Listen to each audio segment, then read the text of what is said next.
and trace every contact.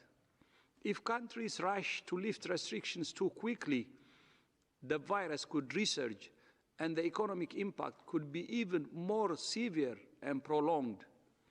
Financing the health response is therefore an essential investment, not just in saving lives, but in the longer-term social and economic recovery. There are three main areas for countries to focus on.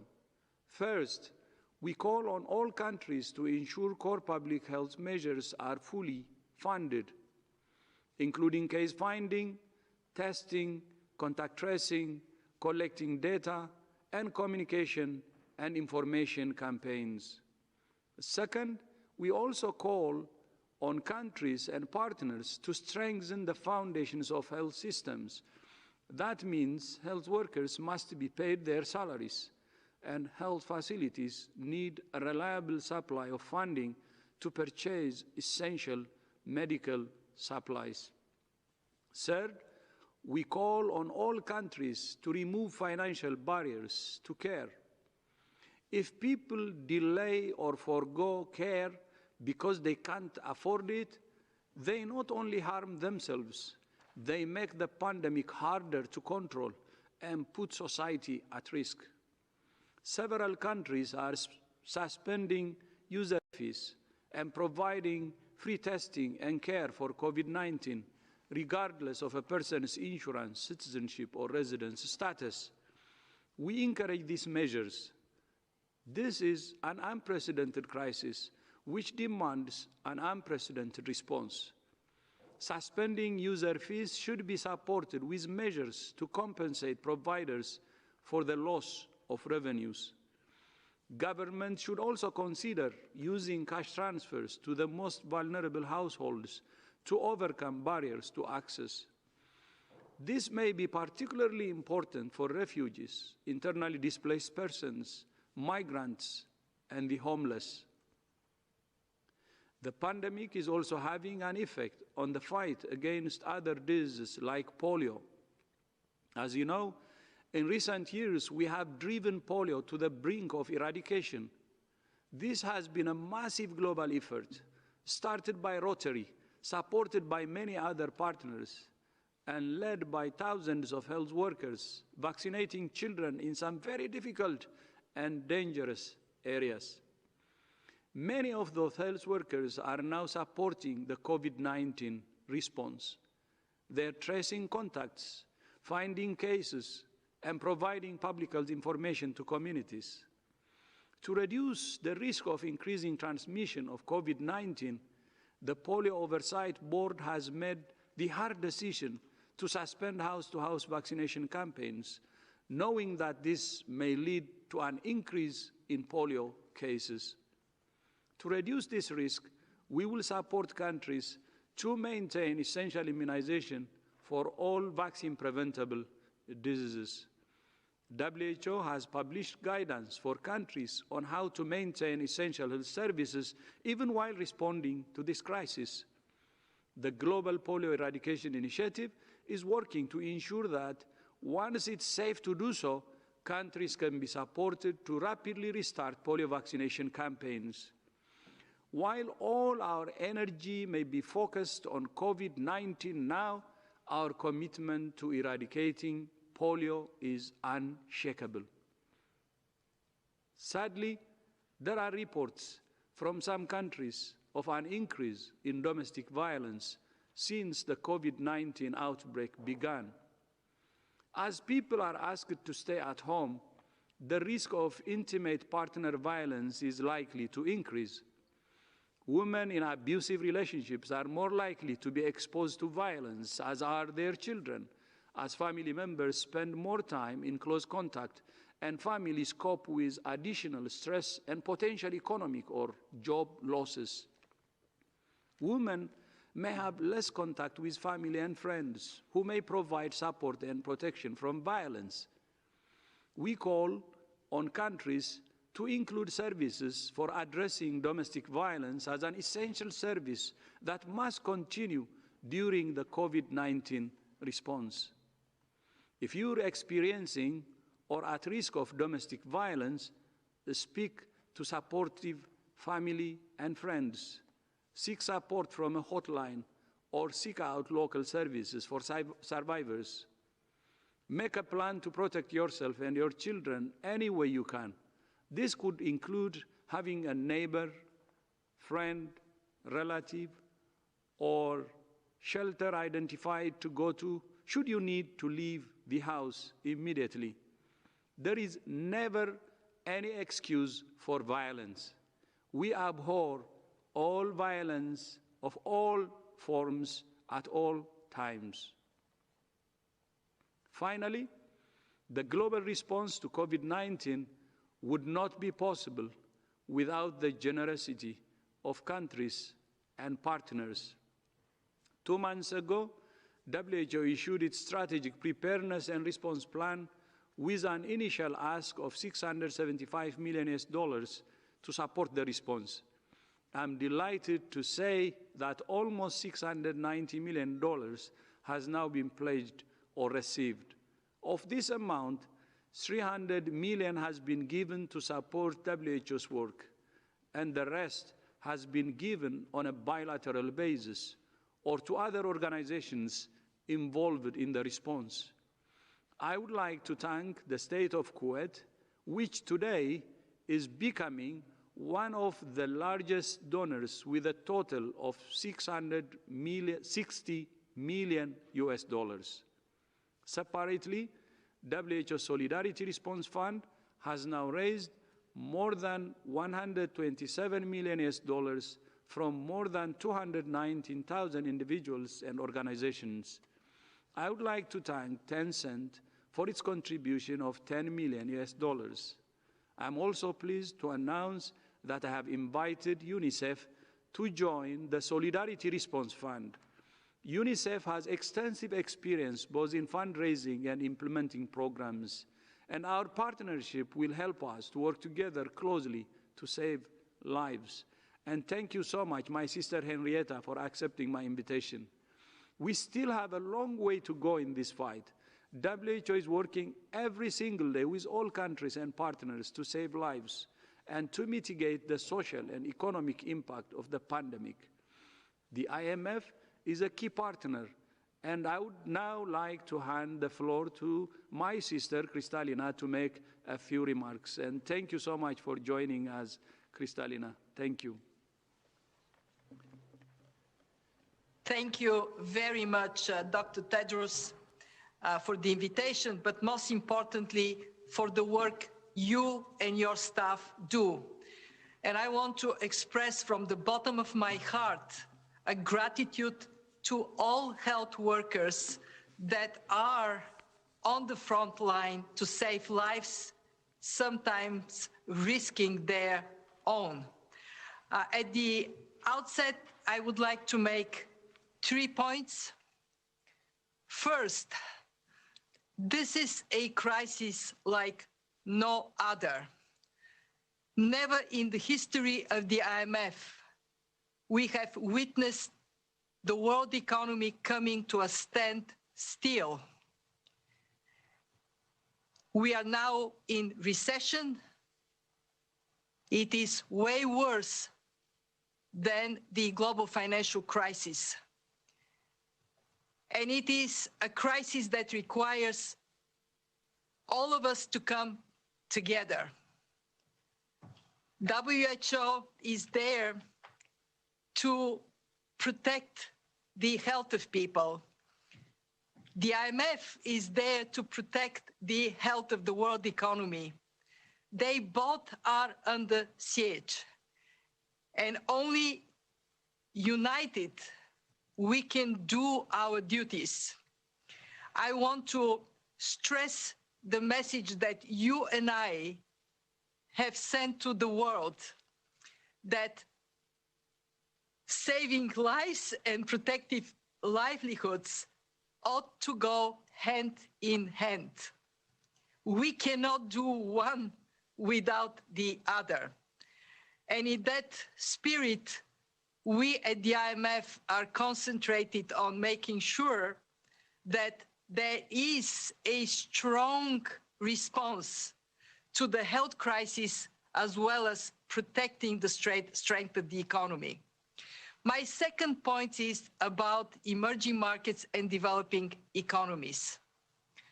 They are hard hit, and they have very often less resources to protect themselves against this dual crisis, health and economic crisis. We know that in many countries, health systems are weak.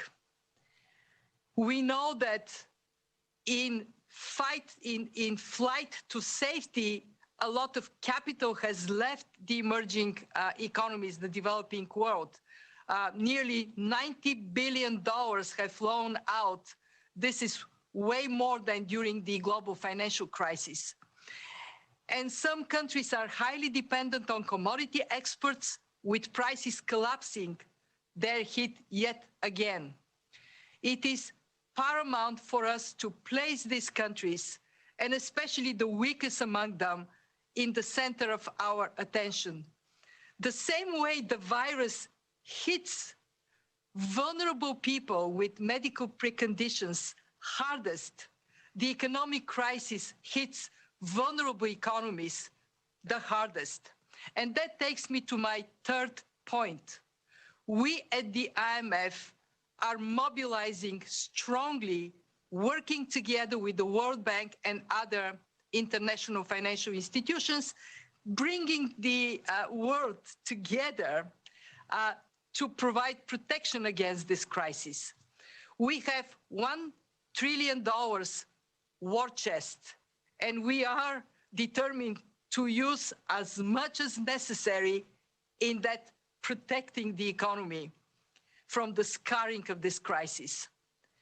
We are mobilizing emergency financing assistance to countries, and I can tell you we have never seen ever such a growing demand for emergency financing.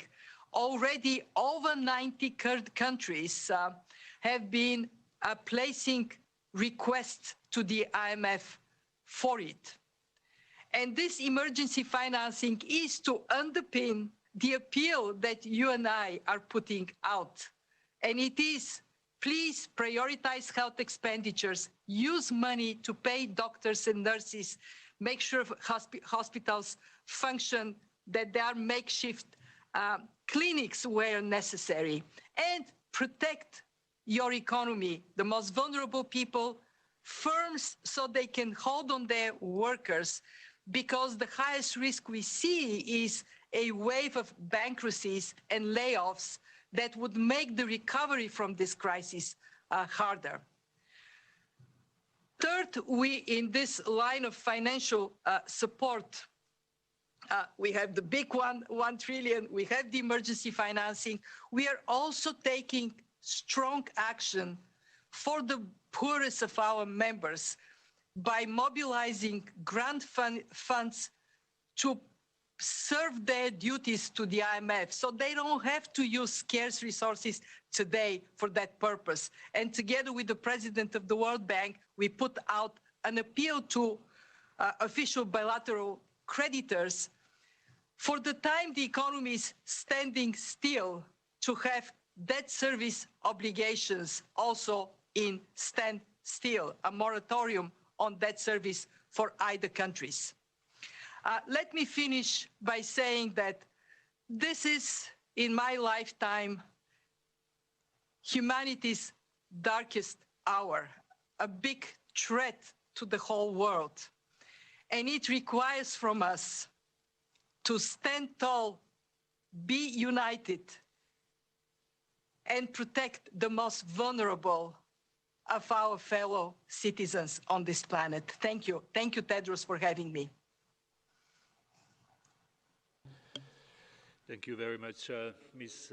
Georgieva, for this very remarkable speech. Thank you, Dr. Tedros. We will now open the floor to questions. I would ask journalists to ask only one question, and if it's possible, to specify to whom this question goes.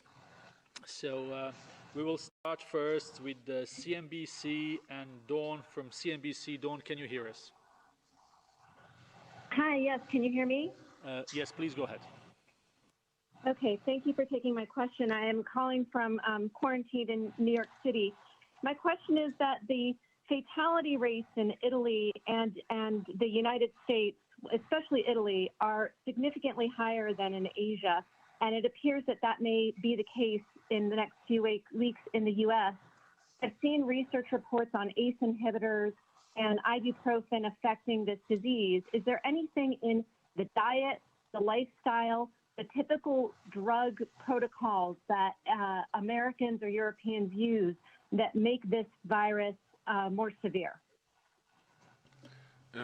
I can begin, and Maria can follow up. Certainly the experience in Italy and a large number of patients were questioned on their use, for example, of ACE inhibitors, and there was absolutely no association on the use of those ACE inhibitors on having disease or not, or having severe disease, more importantly. So now, obviously, we need to gather more evidence, but the evidence thus far would indicate that these antihypertensive drugs that are used, many people are on, do not appear to have any impact on the severity of disease. With regard to the reasons why we have different mortality in different countries, a lot of it's mediated by two factors. One, the age profile in those communities. Populations that have older populations, or a higher percentage of people in the older population, it may not be that the overall case fatality is different, it's just that case fatality is higher in that older age group. Equally, the presence of underlying conditions in those individuals and the incidence of underlying conditions in those individuals can also lead to worse outcomes. So you have a lot of issues that have to be factored in when you try to work out why one country's mortality rate is higher or lower than another's. And obviously as well, and this has to be taken into account, that systems that come under huge pressure, systems that are overloaded with fatigued doctors and nurses, with many, many sick patients at one time, clearly the outcomes for those patients can be worse. That's what we've been saying, and many countries are trying to do. We need to take the pressure off the healthcare system. We need to reduce the tsunami of patients coming through the door to give doctors, nurses and other carers the opportunity to save more lives. We can only do that if we pressure the virus and put it under pressure, reduce the incidence, and get back to a situation where we can deal with this virus within the healthcare system in an effective way. Maria? Thanks, Mike. The other reason why it's challenging to compare mortality rates is because indeed it is a rate which you are calculating on any given day, which means you are looking at the numbers of people who have died divided by the number of people who have been reported in that country. And so there are significant differences in terms of the activities that areas are doing to identify cases based on the epidemiology, based on the transmission scenario that they're in. And in many situations where systems are overwhelmed, they're focusing on severe cases, and those are the cases that are being detected, and you're missing mild cases or unrecognized cases that may be in the community. And so that could lead to a higher number of a mortality rate. At the same time, you have individuals who are still in hospital that are developing, either progressing to more severe disease, and some people who are experiencing severe disease will have advanced treatments. They could be on ventilation, they could be on ECMO, and it will take some time for them to either recover or to die. And so it is very difficult and misleading to be comparing mortality rates. What we really need to be focusing on right now are what is the age profile of people who are in ICU. We've talked about this before. We're seeing more and more individuals who are of the younger age group, in their 30s, in their 40s, in their 50s, who are in ICU and who are dying. Overwhelmingly, we do see a trend across countries that people who are older, people who have underlying conditions, will have more advanced disease. So if the population that is affected have those characteristics, then you'll have a higher risk of death.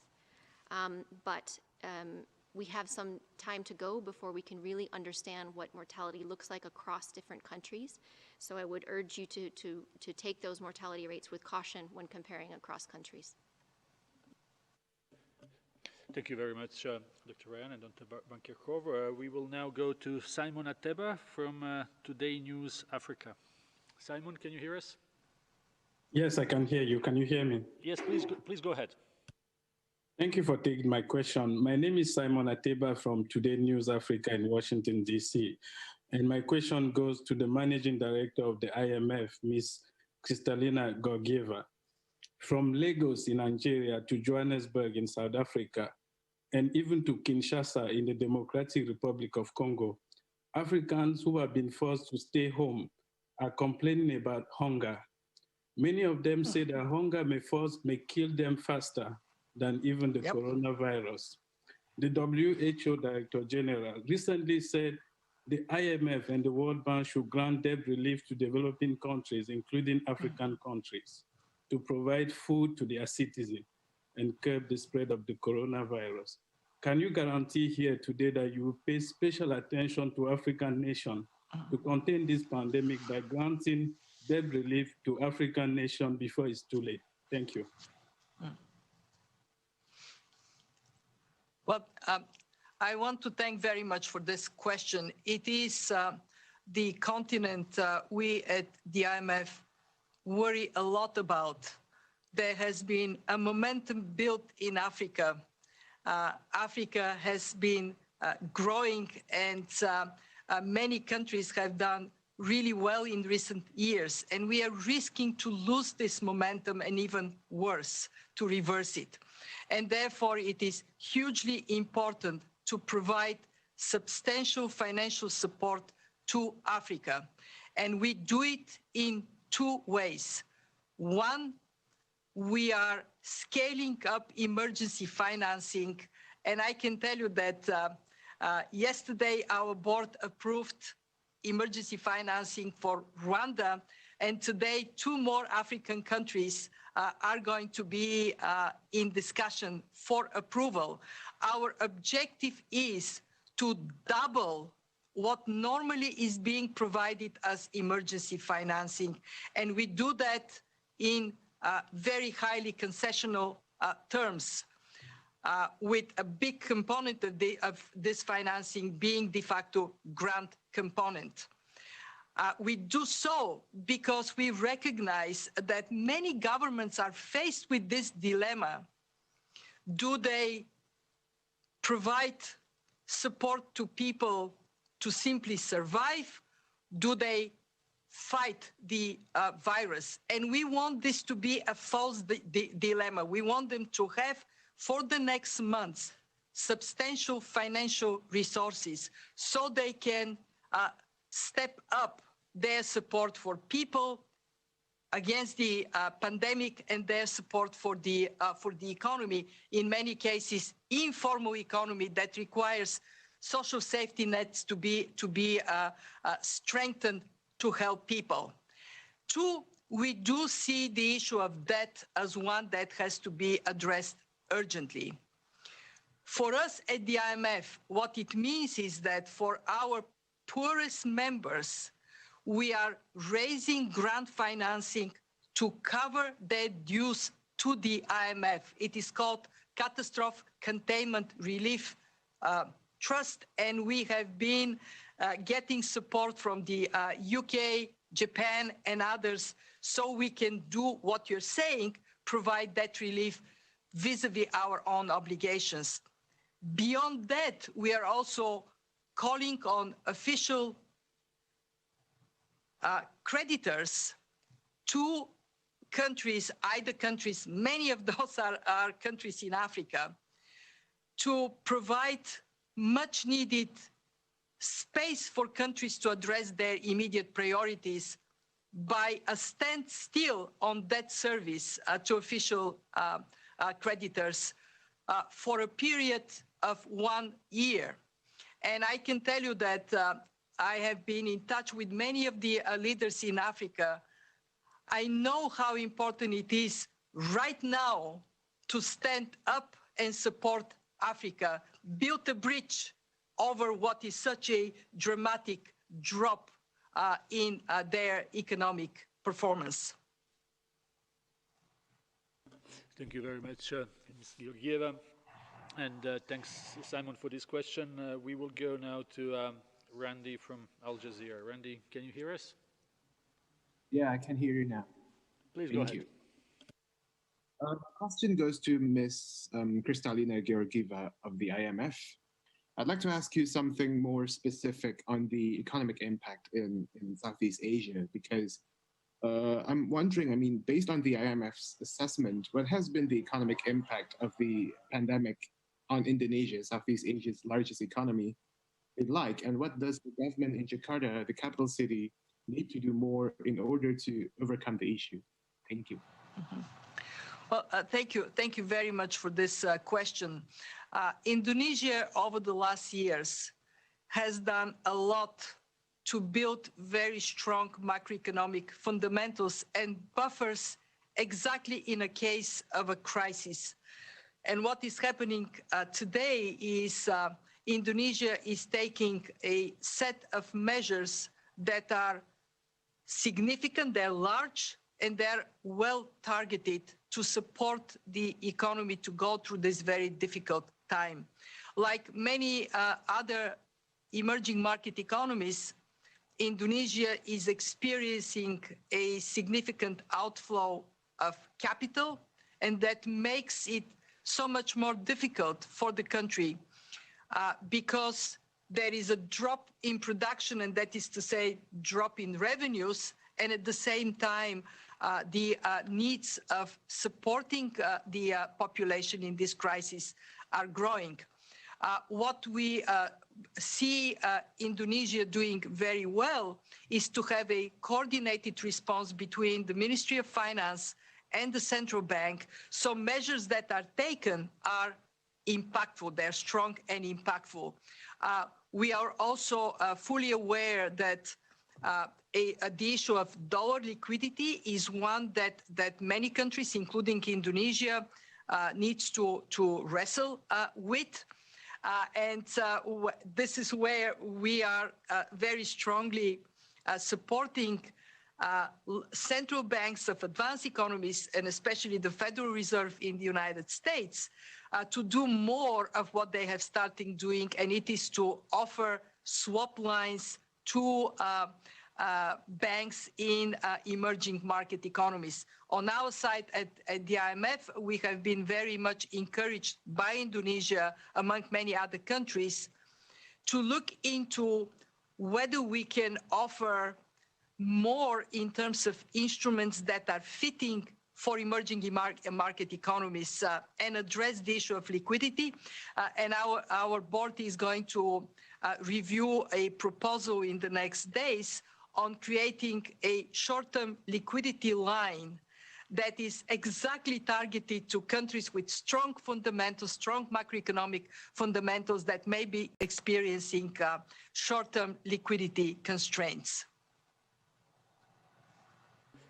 Thank you very much. And I actually, if I may add, what is very impressive is to see how much attention Indonesia is paying exactly on this issue of protecting firms, especially SMEs, in this period that would allow then, when the recovery comes, for the country to step up. It's a very well thought through targeted fiscal measure.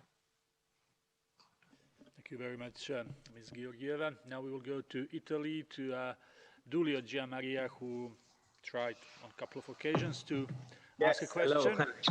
So we will try this time, please. Yes, can you hear me? Yes, go ahead. Okay, so can I ask you what's the WHO stance on antibodies testing? Have you already approved some of them? And is that a good practice that we widely use tests for antibodies before the lockdown is actually over? And of course, the immunity passport also. Is that a good idea that comes from Germany, I think? Is that feasible for countries such as Italy? Thank you. So thank you for the testing. There's a very large number of molecular tests and serologic tests that are now available for use. some of which have gone through approvals in their countries, regulatory approvals. We are working with a number of countries right now that are looking at the use of serologic assays in the form of research, where they are looking to estimate the seroprevalence or the antibody levels in populations in their countries.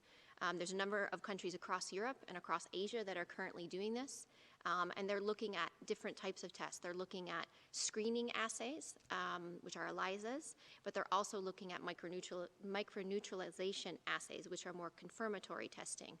There is a large amount of work right now, and we're working with FIND, and we're working with other groups that are trying to evaluate these against a well-characterized panel of sera from infected individuals and non-infected individuals or controls, and that work is still underway.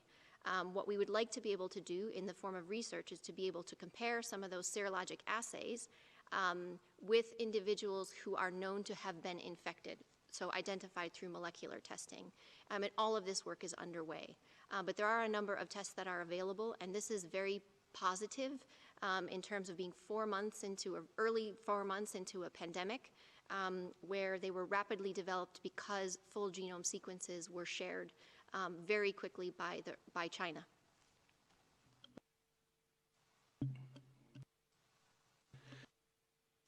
Just add, the tests that are currently being used are PCR-type tests that detect the virus, and usually in the nasal cavities of individuals. So if someone is symptomatic and they get tested, you test for the virus. The serologic tests don't test for the virus, they test for the immune response to the virus.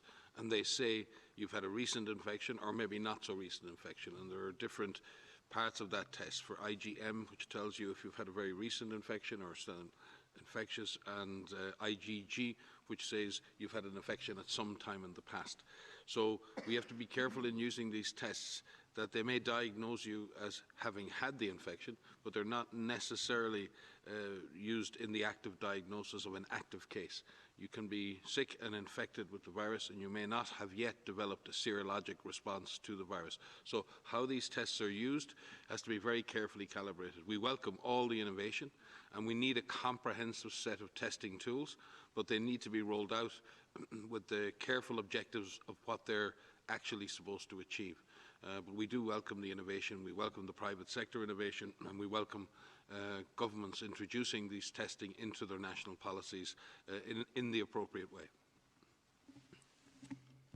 Thank you very much. We'll go now to Agnes, our colleague based here in Geneva from AFP. Agnes, can you hear us?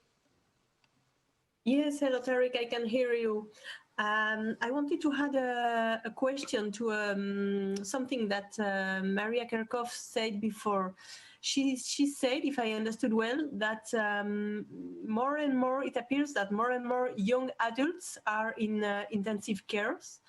If she can give us some figures about that, and if she has any explanation. Thank you.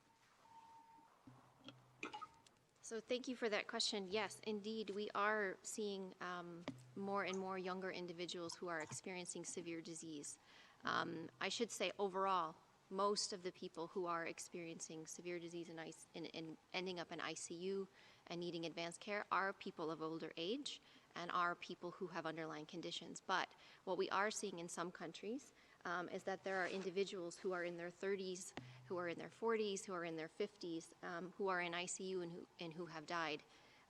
We've seen some data from Italy, we've seen some data from China, we've seen some data from a number of countries across Europe where people of younger age have died. Some of those individuals have had underlying conditions, but some have not.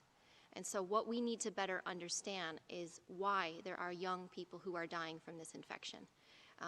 There are still many unknowns at the present time, so I can't give you a complete answer on that. But what is important is that people who are infected with this, even if they have a mild disease, what is classified as a mild disease or a moderate disease still includes pneumonia. And if you hear anyone who has been infected, who explains the kind of disease that they've had, it's still pretty significant, even if you don't require hospitalization. But what we need to better understand, and these will come through these natural history studies, which are being conducted, of why are some people progressing from moderate disease to severe disease to critical disease? Why are some people progressing backwards from very, very severe disease to more moderate disease and recover? So these are really fundamental questions that we need to better understand so that we can improve our standard of care for anyone who is infected with this. There's also a large number of clinical trials that are underway that you're aware of that are looking specifically at therapeutics for COVID-19, and those are currently being conducted, and we're hoping for results of those in the coming months. So again, we can have more specific options for people for treatment for COVID-19. But sorry, if I understood well, you were saying that at the beginning of the epidemic, there was more older people and that now there are more young people infected and in intensive care. Is it a change? So it's not a change, but with more countries affected and more virus circulating, we're going to see maybe some slight differences in epidemiology in different countries. It's too early to conclude one way or another if this will be the same in all countries. As we mentioned before, it depends on the populations that are affected, that are infected. But what is important is that everyone needs to do what they can to prevent themselves from getting infected. And by preventing themselves from getting infected and taking those measures will prevent the onward transmission to someone else who could perhaps be more vulnerable. Mike? And if I may add, there was a tendency at the beginning in the last number of months for almost a dismissive attitude to say, well, this disease is severe in older people and it's fine in younger people. And maybe that was a way of people assuring themselves that younger people were not going to be so badly affected. But we've been saying again and again in this forum and with our data, in Korea, even in Korea, who have managed to control the disease, 1 in 6 deaths have been in people under 60. In Italy, over the last 5-6 weeks, at least 10 to 15% of people in intensive care have been under 50. It's not that anything has changed. It's that we collectively have been living in a world where we've tried to convince ourselves that this disease is mild in the young people and it's more severe in older people, and that's where the problem is. And I think the evidence has been there all along, that there is a spectrum of severity, and it is definitely more severe in older age groups, but there is a spectrum of severity in younger people as well, and sometimes in younger people with underlying conditions and sometimes not.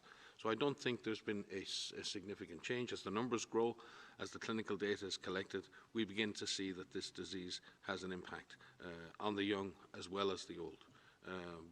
But again, younger people tend to have a milder course of disease. But that is also younger people, and that is not to scare younger people to say, oh, you need to be careful because you may become very sick. In the main, younger people still have a milder course of disease. What we've also been saying is milder people who get sick can transmit the disease to people who are even more vulnerable. So there are 2 reasons here for younger people to avoid infection. 1, it is not always a mild disease in your age group. And 2, if you get sick and you start to transmit that virus, you may infect someone who's in an older age group who is vulnerable, and therefore you need to try and do whatever you can to protect yourself and protect others. Thank you. Maybe I would like to add, in order to remind young people, I said several weeks ago that to young people in my message, in our presser, in one of our pressers, that you're not invincible. And because we had cases actually how the virus was affecting young people too. Still, older people are more vulnerable, and people with underlying conditions are more vulnerable. But we have even now more evidence that it affects younger people too. And that's what we're saying today. But if you compare that to still, the senior citizens are the most affected, but we have now more and more cases also from the younger population. Thank you very much. We will go now to Latin Finance Network and Joe. Joe, can you hear us? 1 second, we connect to... Yes, please, go ahead. Yes. Oh, thank you. This question is for World Bank. So for the IMF, I'm sorry. So this is, the question is, I'm sorry. There's been, in this situation, there's probably been a lot of work on trying to do institutional innovation, and the role of the IMF has been very active in raising funds to help the poorer countries. But there's also been some talk about extended quantitative easing from central banks in Europe to the global level. And I was wondering the role that, if the IMF is considering a new kind of role there in sort of serving as a guarantor or intermediary in a global level of quantitative easing, where central banks in Europe and the US buy sovereign bonds from emerging markets. I was wondering what the policy is at this moment. Yep. But thank you. This is a very interesting question. Let me first say that we have seen unprecedented stepping up of action of central banks and also of ministries of finance in advanced economies. That has been done in a very short period of time with a tremendous significance, because we have seen, as a result of this determined action, some stabilization in markets, and most importantly, financing going to protect people, protect firms, protect jobs. That could have not been done by central banks alone, on their own only. It does require the monetary side and the fiscal side to come together. So I just want to recognize that what has been done is unprecedented. The problem we face is gigantic, but also the actions that are taken are very significant, very big. When it comes down to the role of the IMF, our main preoccupation in this crisis is, one, to very rapidly step up financing for countries, especially emerging markets, developing countries that are faced with very significant and growing needs. And two, to think of what may be needed but is not there in the defense system of the world. And in that context, what we have done is, on one side, to encourage central banks in advanced economies to do more for liquidity in the emerging markets. And actually, I must say, I think that they have recognized that need on their own. And we have seen both stepping up of swap operations with emerging markets by the Fed. We have seen repo operations that are directed towards this stabilization of emerging markets. And then two, we looked at our own instruments, and what we have identified is that we are short of one particular instrument, and it is to provide short-term liquidity to countries that are basically strong but may find themselves in a tight place. We have not been pursuing anything beyond the mandate of the fund that traditionally we have been exercising. We have been asked by some of our members on something that de facto goes into, if you wish, quantitative easing for the world, and it is whether or not what was done in 2009 by the allocation of additional SDRs, this is to boost liquidity mostly useful for emerging markets and developing countries. The special drawing rights, this is what the fund offers as addition offered as an addition during that crisis. Many of our members are saying we should look into this again. At this point, however, our membership, our shareholders are saying use everything you can use right now, fast. And that is the focus of our attention, to step up, double emergency financing from 50 to 100 billion, that order of magnitude, and then make sure that we are ready to deploy the 1 trillion we have as lending capacity as this crisis continues to evolve. But as you said, we do need to think beyond what we have, and in that context, the questions around what more we can do are always very welcome. So I really appreciate you bringing up that question. Thank you very much, Ms. Georgieva. We will go to Bloomberg now, to Naomi. Naomi, can you hear us? Hi, yes, I can. Thanks for taking my question. I actually have one for each organization. First, WHO, we saw some countries in Asia tightening restrictions on public life today after virus infections popped up again. And I just wonder if you can help us understand how this sort of rolling, raising and lowering of restrictions might work throughout the world, and if this would be the new normal for the next year, or maybe the next 18 months, what should we anticipate? And second, an IMF question, do we have any assurances that China supports a postponement on official bilateral debt repayment?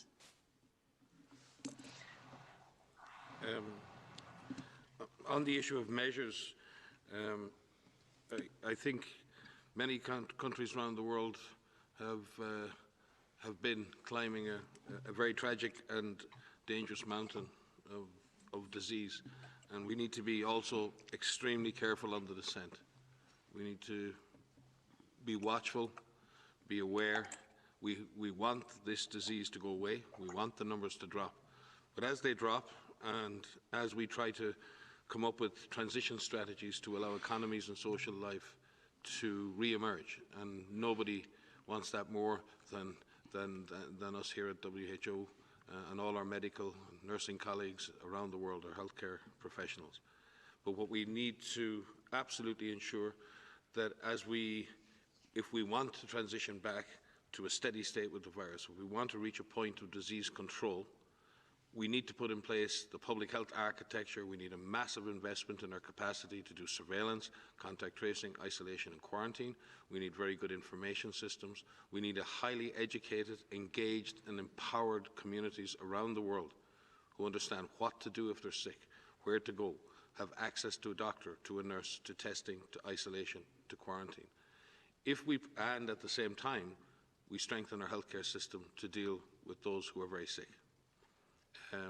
And all the while developing new therapies and vaccines to solve this problem once and for all. If we want to reach that situation where we can live with this virus and have our economies back on track, we must make those other investments. As we do that, there will always be the chance, as we lift and as governments lift shutdowns, lockdowns, as people go back to school, we have to have in place to protect almost a safety net, the other things in the system that can trigger and maybe and may happen. We may have to modulate that. We may have to decide which are the measures we can put back in place, if necessary, to create more physical distance. And we don't want to end up in a cycle of lockdown followed by release, followed by another lockdown, followed by release. That's not the way forward. And the way to avoid that is we need a transition strategy that gets us back into more control of the virus. We need to get ahead of the virus, and then if we are in control, we can protect our economies. But if we lurch from lockdown to poor control, and back to lockdown, and back to poor control, that is not what anybody needs right now. So the investment we need to make, the lockdowns have given some time. They've taken the pressure out of the epidemic. We see that. This is precious time, not only to strengthen the healthcare system, as the DG has said, but precious time to put in place the public health architecture, the testing, the community education, and build this response from the community up. That's the challenge. And if we do that, we have a chance of transitioning back into a life, an economic and social life, that may, in some senses, not be the same again. Maybe a more caring, engaged society with a better healthcare system, with better universal access to healthcare, with more social justice and more care for each other. And that won't be a bad society to go back to. So from my perspective, we need to work hard now to put in place the comprehensive architecture of public health and healthcare if we're going to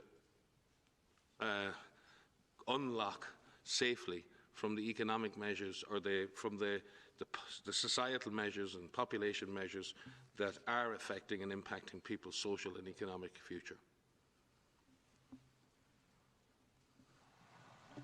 Thank you very much. Would you, Ms. Georgieva, would like to answer the question, please? Yep. Yes, thank you. Thank you for your question. China is constructively engaged on this issue of debt standstill for poor countries so they can weather the tremendous difficulties they're faced with during this crisis. We had a G20 Ministers of Finance call earlier this week. This topic of potentially having a debt relief for either countries, for poor countries, was on the agenda, and China addressed that issue by framing a set of principles they would be interested to see being integrated in that process. And it is also important to point out to China's decision to contribute to the catastrophe containment and relief trust that the IMF has been mobilizing to make sure that poor countries do not have to serve their debt obligations to the IMF, that this would be taken over by grant provision. And China is one of the countries that are making commitments to that fund, to that trust, the Catastrophe Containment Relief Trust. We will be obviously working with everybody in the next days, the G20, the Paris Club, IMF, World Bank. By the time of our spring meetings, we look forward to advancing this discussion. Thank you very much, Ms. Georgieva. We will now go to Dhaka in Bangladesh. Mr. Maruf Tawfiq, can you hear us? Yes. Please go ahead. Thank you very much. I would like to address Mr. Director General and WHO headquarters. I want to a question. Have any your special observation in Bangladesh testing policy or testing system on COVID-19? It's run to rights or wrong, anything wrong? What's your observation? I can take that, DG. Okay. I think your mic is still on. Thank you for your question. Dr. Poonam Singh, our Regional Director for the Southeast Asia region, and myself actually spoke with the Minister of Health in Bangladesh yesterday as part of a ministerial meeting with all ministers in Southeast Asia. And we spoke about laboratory testing and our support to beef up that testing in Bangladesh. And what is interesting is that Bangladesh has already implemented a very wide network of testing based on the Gene Expert platform. This was put in place for TB and HIV and other diseases. And there's a real opportunity for us to be able to use an existing platform that has been invested as part of health development and health systems development, and to leverage that platform in order to scale up testing in Bangladesh, and we see that as a way forward in doing that. I think Bangladesh is taking the issue of testing very seriously, and the Minister was extremely keen to broaden the testing availability in the country to improve and drive surveillance using polio surveillance and other avenues. So I think there's a strong focus on good surveillance in Bangladesh, and we will do everything in our power to support Bangladesh in their efforts to beef up surveillance and to ensure that there's adequate lab testing available. Thank you very much.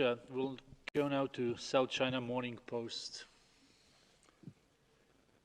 If we can connect to, I think it's a Mary. Stuart from South China Morning Post. Hi, can you hear me? Yes, please, go ahead. Hi, I'm Dr. Tedros and the team. I have a question about the use of masks, because throughout the last 48 hours, we've seen a lot of media reports suggesting that the WHO is considering revision on the advice of the use of masks on the public level. May I check with you guys whether there is any plan undergoing about, potential changes to encouraging the public, or at least not, dissuading the public from wearing surgical masks publicly? And also, have you guys seen the report from team of Hong Kong scientists on the Nature magazine about the potential effectiveness of using masks in preventing coronavirus? Thank you. Yeah, I can start, and maybe Maria will follow up. On the issue of masks, there's a very important and very healthy debate at the moment looking at how masks are used in this response. First and foremost, surgical and medical masks and masks like N95 and FFP2 and FFP3 respirators are for the medical system, and we must prioritise their use to protect health workers in the front line. And that's what we're working on with all our partners around the world, and with all governments, and with our colleagues in the UN system, and with governments, to try and ensure that we get the best possible protective gear to our frontline health workers. With that in mind, WHO already advises the use of medical masks for people who are ill at home, or people who are caring for people who are sick at home. The debate regarding using masks in general public is built not on the paradigm of protecting yourself. The evidence is quite clear that the wearing of a mask in public doesn't necessarily protect you.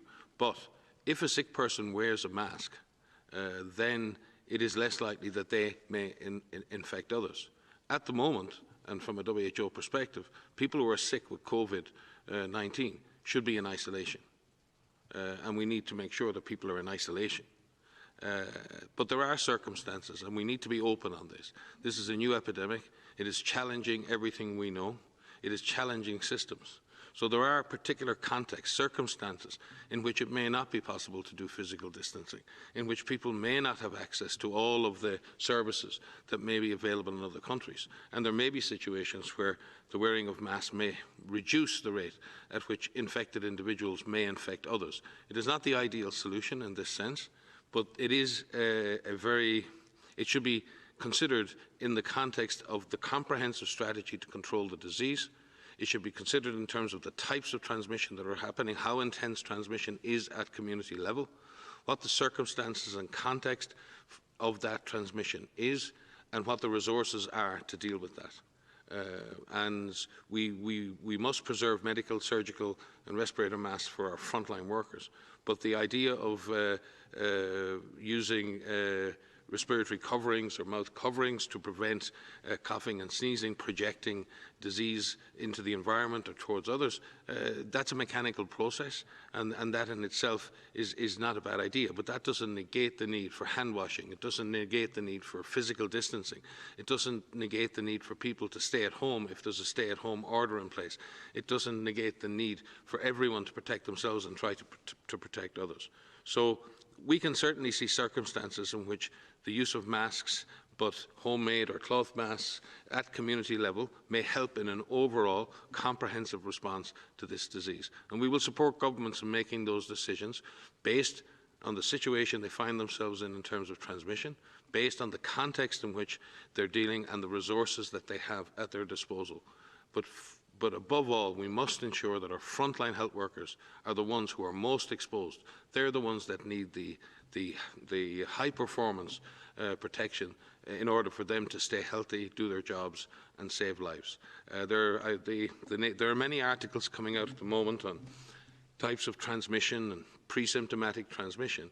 I've seen one recently from, I think, Singapore, where there was an estimation that about 6% of pre-symptomatic people, or 6% of cases, may have been caused by people who are pre-symptomatic. I'm not here to question that. There are many different estimates. But the corollary of that, the opposite of that, is clearly that 94% of infections are caused by people who are symptomatic. So we have to look at what's driving this epidemic. There are always the possibility of asymptomatic transmission. There's always the possibility that we can have some element of airborne transmission. But what we have to look at is what is the main driver of this pandemic. And in this case, we still believe the main driver of this pandemic is symptomatic individuals coughing or sneezing or contaminating surfaces or contaminating other individuals. Breaking that chain means ensuring that infected individuals are diagnosed and isolated, their contacts are traced and tracked and quarantined, and that people are cared for very quickly in the system. Having said all of that, as I said, we're having a very open, very healthy debate. We had a long meeting today with our strategic and technical advisory group on infectious hazards from all over the world.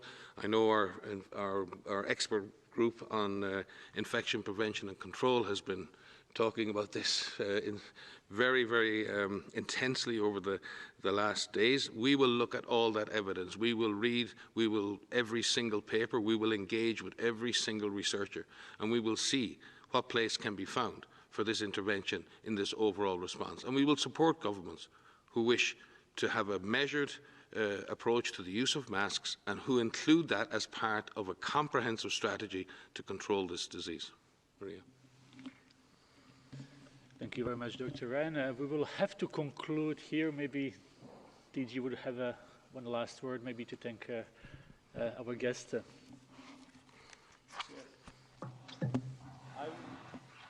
Yeah, first, if you would like to have Kristalina a few words as a closing. And thank you so much for joining us, but please. Well, thank you very much, Dr. Tedros, for inviting me. I do believe that bringing together epidemiology and economics is absolutely crucial. My closing message is that we will get through this, but how fast and how effectively would depend a lot on the actions we take, and on making sure that in these actions we bring the world together. The commitment of my institution, of the IMF, is to play our part. Thank you again very much for all you do. Thank you, my sister. It's because, as we have agreed in our op-ed, both lives and livelihoods matter. And that's why we joined forces today. And thank you so much for this very important cooperation. And we have now our plan together that we need to implement. And we agree on how to handle this pandemic. And not only that, we also agree that together we can defeat this virus. This is a new virus, a new coronavirus, and the first ever coronavirus also to cause a pandemic. There are many unknowns, and we should learn every day. And while learning, the united force is really, really key. So together, as you said, I fully agree, we will overcome this. And thank you so much again for joining, and look forward to working with you very, very closely. Thank you. Thank you very much, Dr. Tedros. Thank you. Thank you, Ms. Georgieva, Dr. Van Kerkhove and Dr. Ryan. We will have an audio file sent very soon, and transcript as well will be posted tomorrow. We will also send you some of the news from our regional and country offices in their activities against COVID-19. Wish you a very nice weekend.